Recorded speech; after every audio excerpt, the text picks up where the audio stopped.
mi gusanito, mi mariposita, que está, allá, juguetona, allá, en forma vertical, para aprovechar el espacio, más atrás, terminando, casi llegando al pasto. Y mi linda mariposita rosada va a liberar a los gusanitos que están en el cesto rojo, pero antes tienen que sacar una por una cada flor y llevarlo allá, juguetona, cada una allá. Ahí está, listo. Adita rosada en el cesto rojo, adita morada en el cesto verde. A la cuenta de 3 empezamos a jugar. Recuerden que luego tienen que buscar a las mariposas que se han posado en la fiesta de María Fernanda.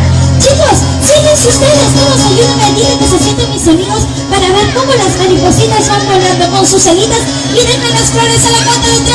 A la 1, a las 2 y a las 3. ¡Más!